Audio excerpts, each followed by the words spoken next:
Welcome back to We Are T1D, guys. I hope you enjoyed last week's episode. It's okay.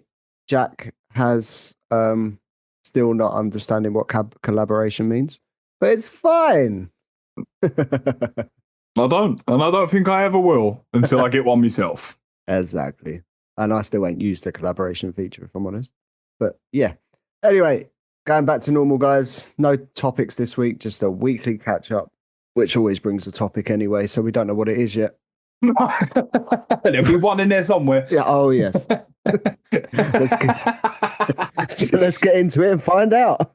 Welcome to the We Are T1D podcast, The realest type 1 diabetes podcast online. Hosted by myself, Mike, diagnosed at the age of 10. and myself, Jack, diagnosed at the age of 30. We are just two mates giving you an insight into life with this chronic condition. Yes, we are adults, and although we try not to swear, it may happen occasionally.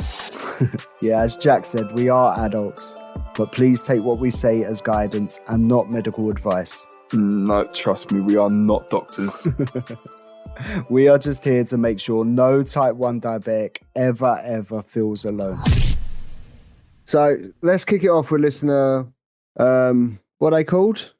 I forgot what they're called. Listener wins, mate. Listener wins. Yo, let me begin, cause it's time for the listener win. You and them bloody jingles. I just want to hear the wins. Let's hear it. Right, so to start off this week, we have got Louise W, and she says, my tits never went below 90%. Yes, Louise. That's always good. Keeping them tits That's up. wicked. 90% as well. That's mad. That is mad. That's mad. That is really, really well done. That is a lot of hard work. Discipline, just stuff I can't do. Nah, there's always a yum that like winks at me as I walk past at Greg's window. Cheeky. Right. Next, we've got Sarah. She says, starting Dexcom trial after hearing last episode. Sorry, Jack. Oh my. Yes, Sarah. Well done. Well done. Love it. I told you, whatever works for you. Perfect. You go. Whatever makes you happy, you do it. See, this is the thing I like. It's about trialing it. So Yeah. if it works, it works. If it don't, it don't. And that's it. I hope it goes well for you. Me too. And I'm going to be the only person left on the Libra. All by himself. With his annoying alarm. Wakes me up though. Fucking hell. Mine does as well, and it's so subtle.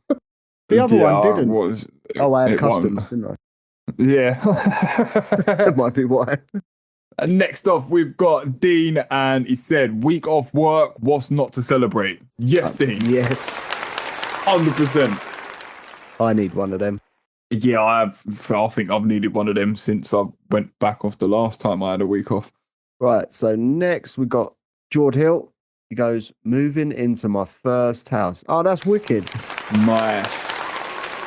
Well done, mate. That's a big step. That is a big step. Unless it's a bungalow, then it might be level. Sorry. Oh my God, I get worse and worse. Nah, well done, mate. Wish you the best of luck with that. Yep, big steps. Next up, we have got 3 terriers and a greenhouse. Yep, that Jack built last week. No massive hires for my son this week so far. That's wicked. That is good. That is Well definitely a win. Oh, she's back.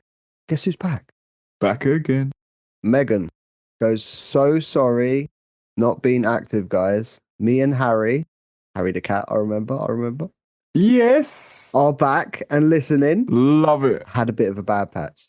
Oh, okay. I don't love that part, but No. Well, everyone goes through patches in their life. It's all about overcoming them and coming out shining on the other side. yeah, and it's great to have you back.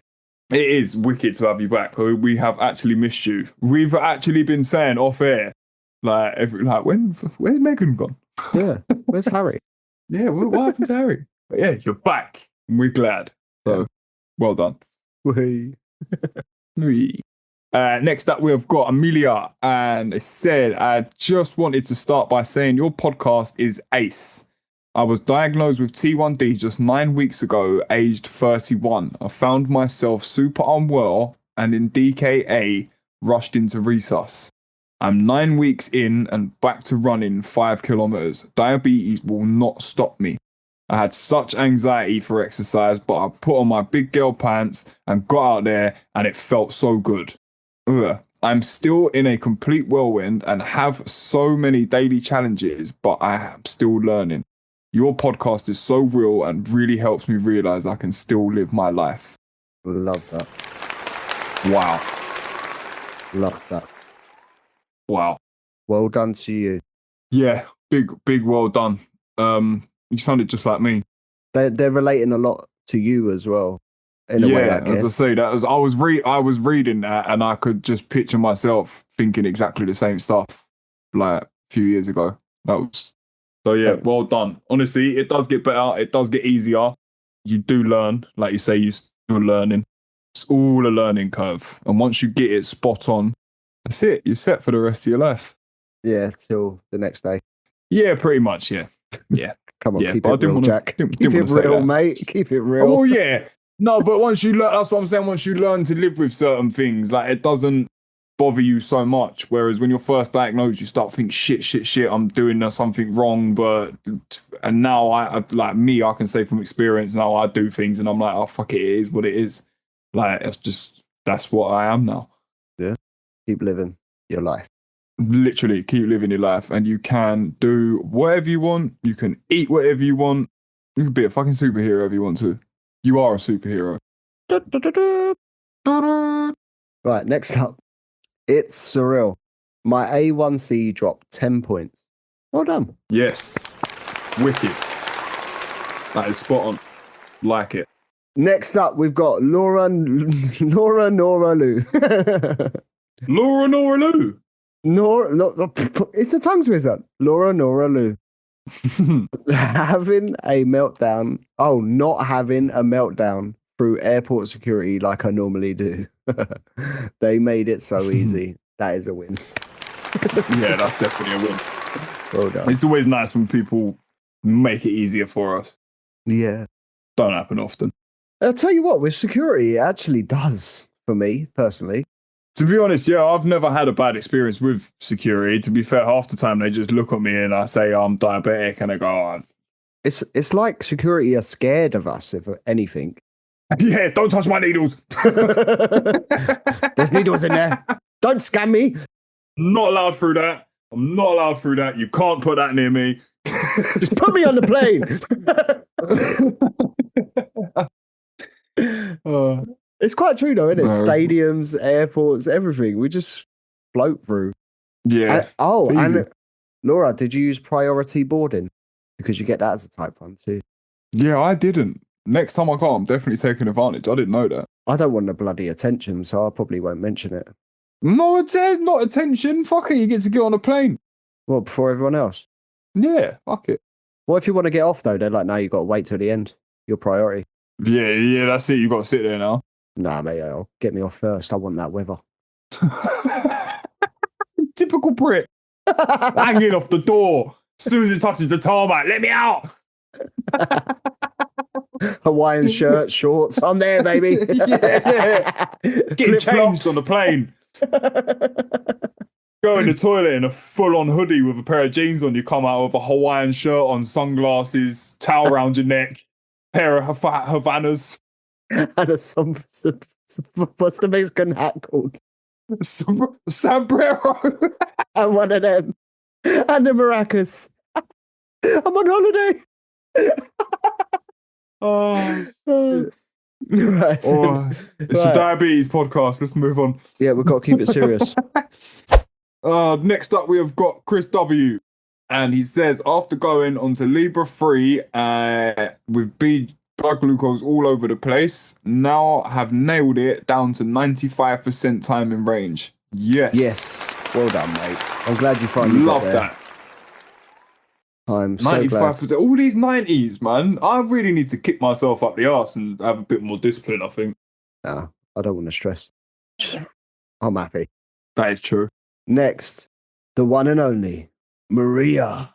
Download festival. General camping sucks, but I'm looking forward to it. Well done, Maria. Nice. Download Fair play, festival. Maria. Wait, where is that? On the internet. Donington Park. It's in Donington Park. Where's that? Donington Park. Yeah, where's that? Where's Donington Park? I don't fucking know. Bro, you're saying it like like you're a fucking geography teacher. Yeah, it's obviously near Derby, isn't it? Of course I knew that. Yeah. All right, cool. What the fuck? I thought it was local. It's not. It's not. It's far from it, mate. Well, I hope you have a great time. Yeah, what we do. And next up, we've got Heather, and she says, not listened to you for a while. And then I picked this episode, which, although brilliant and well worth talking about, you also brought a tear to my eye. It made me realise how much I'm mentally struggling with and we all have to deal with. Thanks for covering these 10 things and talking so openly. I need to reach out to more people that understand. Love you both. Oh, That's thank you. wicked. Thank you. And the really big responses from Heather and Amelia, that is why we do this podcast. Yeah, That is why. it really does make it worthwhile. Does. That means a hell of a lot. Mm. Thank you. Yeah, thank you. Thanks to all our listeners. Thank you. Thank you, guys.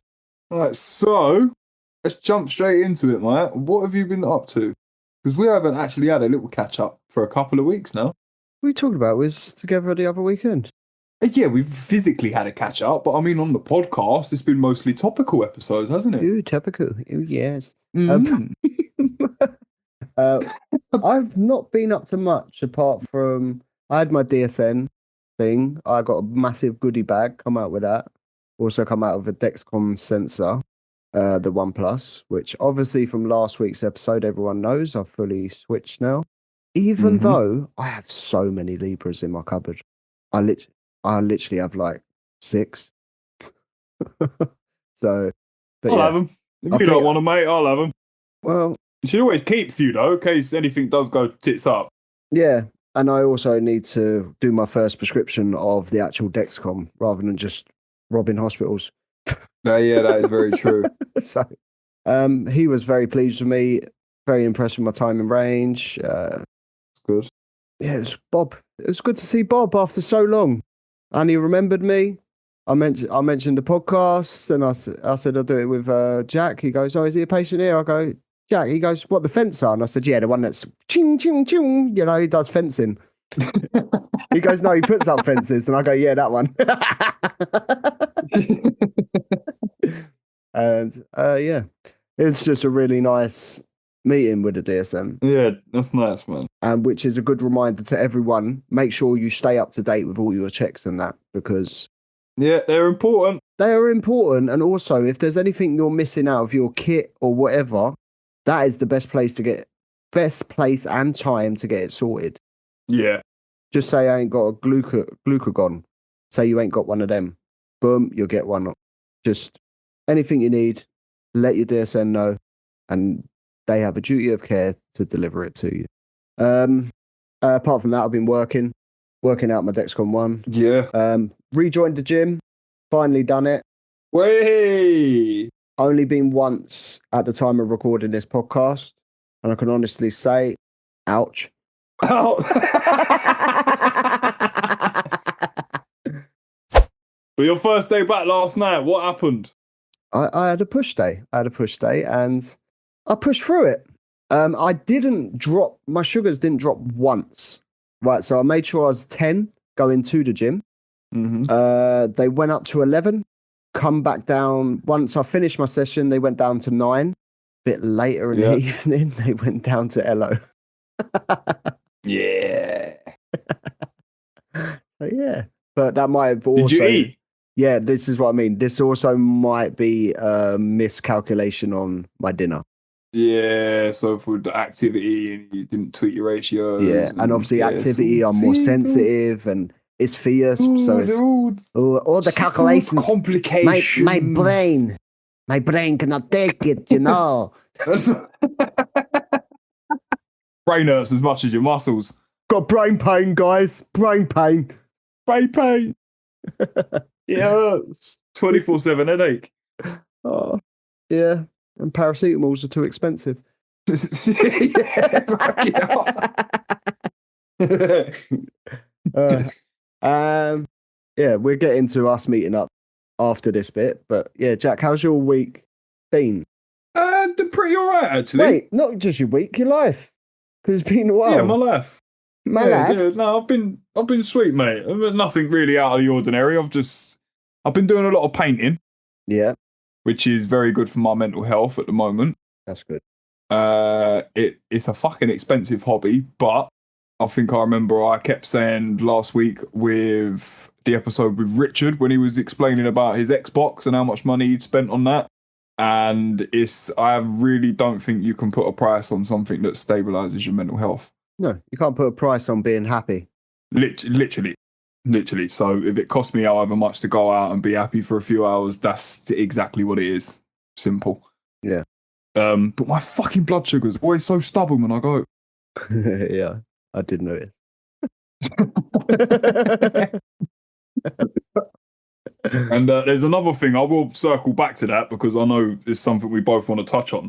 But yeah, other than painting, I've just been, do you know what? I've just been living, mate. Do you know what? Like, I've been enjoying myself lately. Like, every weekend I've been out, the weather's been nice, I've been going painting, I've been going to food markets, I've been eating pizzas, I've been eating cakes. Nice. Carvery dinners every other Sunday with the missus. I went to Car Boots as well. Car boots are good. Sorry. Car boots are good. Bit of walking. Yeah. Yeah, I've just been enjoying myself, mate. That's good. As I say, I went through a bit of a shitty patch of feeling really crap. But I'm getting there, and obviously doing all the shit that makes me happy is helping me a lot, making me happy. So I'm going to carry on doing it. Weird that, innit? Something that makes you happy. Yeah. Fucking hell. You're a genius, mate. Time and range has taken a bit of a battering here and there, but like I say, I'm happy, so I don't really care. Battering probably still means high 70s to you, but yeah. Well, yeah, sort of mid-range. Mid-range. Oh, yes. Mid-range. Mid-70s, you know. Oh, yes. The one thing I wanted to circle back, because that is literally all I've been doing, is just been London, spray painting, eating loads of shitty food, and going to work. That is all I've done. Yeah. But the first, I think it was a couple of weeks ago, and Zoe was at work. I got a text from my boss in the morning to say there was no work on that day. So I was like, right, do you know what? Fuck it. I'm just going to go painting. Get me out of the house. I'm not going to sit here and mope around. I need to get out and do something. So I got all my bag, packed everything up, got my clothes, literally had my hand on the door. And I remember I froze and just stood there for about 10 minutes. And everything in me was telling me I didn't want to go now. I was texting Zoe, like, I don't know whether to go or not, I'm not sure. And it was just anxiety. I was so nervous about going on my own because I'm usually either with you or I've got Zoe with me that is, I don't know, it's just something in my head was just like if something goes wrong, there's no one there with me. And I can honestly say I was shitting my pants. I had a full bag. I had all my snacks. I had my hypo treats. I've got a bottle of Lucozade. Like, I'm fully kitted out. Like, I've got everything that I need and probably more. Do you know what I mean? It's like, and I go out by myself every day. I go to work by myself and I go to the shops by myself. But I don't know. It was just something that was telling me not to do it. But I sort of overcome that fear and I got out and I'd done it. And since that day, I've now been painting on my own about 3 or 4 times.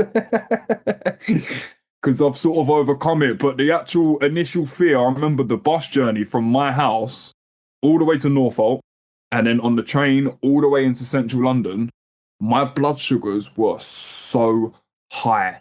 And I remember I just kept injecting just a couple of units every sort of hour, every hour, 2 hours, just to see what, obviously, again, like I said, I had loads of snacks and liquids and shit with me. So I was fully prepared if anything We know, kicked in. Jack. We know what your bag's like. But it just didn't. And until I actually got on that train home, my blood's leveled out again and I was fine. Do you know what I think it is? It's definitely like an adrenaline spike No, or an excitement. no. What's that? Do you know what I think it is? Go on. You're a very routine guy. You have one way of doing stuff and like that. You have broke routine. Yeah, that's what I say about routines. It throws me Yeah, out. you've broke your routine. So I think it's affected you like that. You're like, this ain't how I usually do it. Do you know what? I've never actually deeped it like that, but yeah, very like you'll think you've hit the nail on the head there. It's out of the ordinary for me, innit? It's something that I'm not used to doing. Yeah. And so I think your anxiety is breaking routine. Yeah, that is very true. That is very true. But it's very relatable because obviously I've joined the gym again. I was going to go today with Ashley, who the podcast know quite well now. Yeah. But she didn't want to go. And I really should have went by myself, but I couldn't because in my head I'd planned to go with her. She changed her plans. Obviously, she's a teenager. She's going to do what she wants. Yeah, of course. Yeah, I just couldn't go by myself because it's different. It's not something I usually do. So I can totally agree with you. And again, my routine is going to the gym with my son. So Yeah. going to the gym alone, I'm breaking my own routine. So I can highly, highly, highly relate to what you're saying, Jack. And everything was just screaming. I like I usually call Zoe my snack lady because I carry all my spray paint She's in a her snack. bags. Right, sorry, I had to. I carry all my spray paint, and then her bag's usually just full up of food and little goodies. So it was just like I don't know. There was something just telling me if something goes wrong, like I say, if something goes wrong, I'm like, who's gonna know I'm there? But obviously, nothing's gonna go wrong. It's just me being stupid because I'm sensible, sensitive. Yeah, I am sensitive. Yeah, breaking routine. Anyway, let's. So it was a more enjoyable experience. Me and Jack went together. Yes, we did. And Michael stayed in range, and I was stubborn highs all day. Yeah, Jack was looking at my little Dexcom, going, "Oh, it's small, isn't it?" I did actually compliment you on how small it was. I do remember. That does not sound like a compliment if you take that out of context. Oh, look, it's so small, isn't it? I'm still getting used to it being grey. I don't even know what the fuck mine is. Where is it? There it is. Hello. Yeah, and painting wise, we went in the middle of the tunnel. It's actually really nice. Yeah, it was. I told you. You get everyone talking to you. But the only problem is... Go on. No, I was going to say, usually someone spots your sensor. And you might get the odd person that's like, oh, right, and you start having a little conversation about diabetes. No, but it was cold, Jack. It was cold. We wore our jumpers. No, I had a t-shirt on for a while, but I remember I got halfway through. I was like, "Prof, my knees are knocking together. I need to put me on."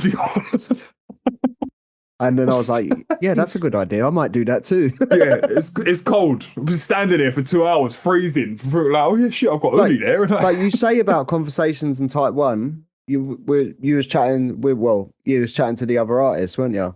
And you mentioned it all and all that.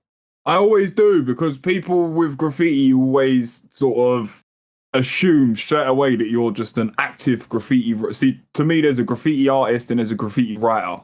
I'm a graffiti artist. A graffiti writer is someone who is out there on the streets doing tags, tagging and doing proper out street stuff. I'm a graffiti artist where I don't do illegal stuff.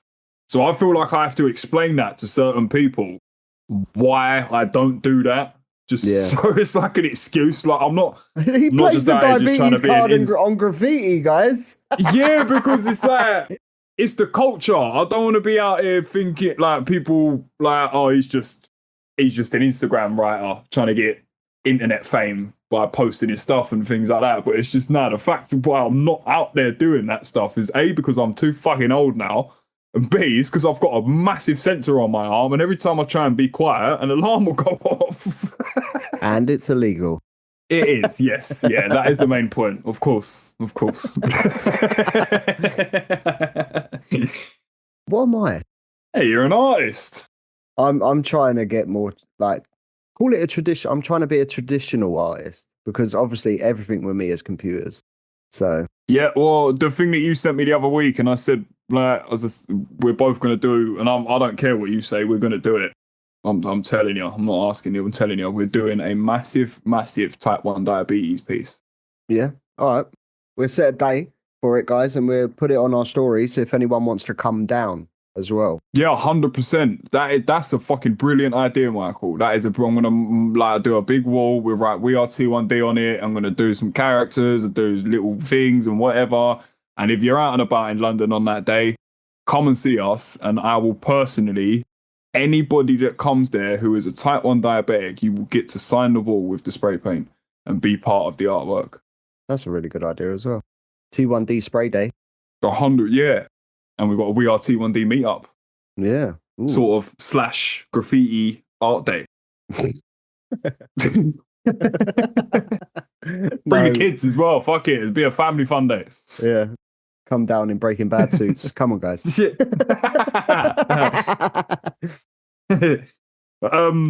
Yeah, well, the other night, actually, I just want to, my brain's just completely gone to that because I've looked at my notes. I had an LO the other night, about 2 o'clock in the morning. I don't remember hearing my alarm. I just woke up, and as soon as I opened my eyes, I knew something was wrong just by the way I felt. Yeah.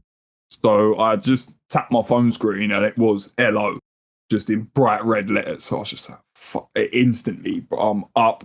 I was absolutely drenched in sweat. I have never sweated so much in my life. My head was rocking forward. Zoe was talking to me. I had no fucking clue what she was saying at all. I knocked about 3 drinks flying. Didn't even realise I was sitting there in a cup of tea and a can of Coke just on the floor. Wow. I had no idea. I didn't know what was going on. I ate so much food in a blind panic. But I stayed LO, and I think it took me about 15 minutes, maybe 20, to actually get some numbers on my screen. And it probably took about another half an hour for it to come back into the green range. Wow. And I can safely say I never want to experience that again. It's probably going to happen again, let's be real.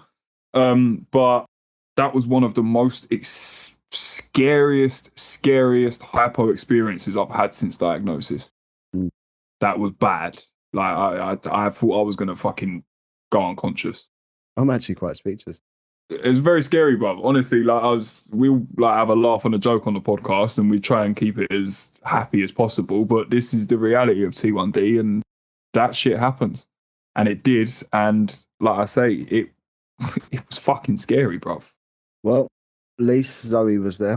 Exactly that. And this is what I think the anxiety comes from when I go out without that person with me, because if something like that happened and I didn't have someone with me to help me out, then fuck knows what would happen. But we can't think like that, and we can't let diabetes hold us back. We just have to be smart.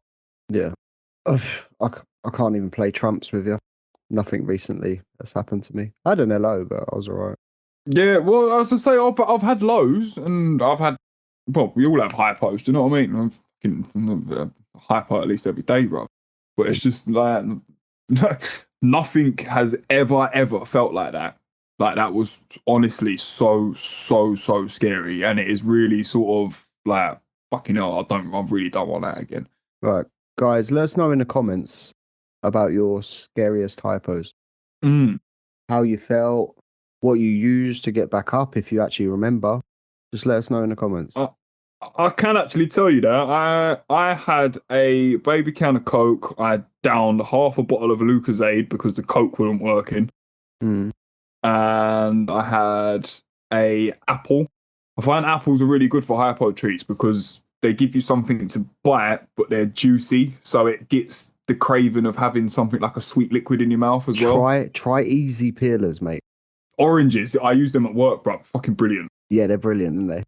Literally, the little tiny ones. Yeah, the ones that are easy to peel. The whole skin, the whole thing, not even segments, just the whole thing in your mouth, bro. That's gone.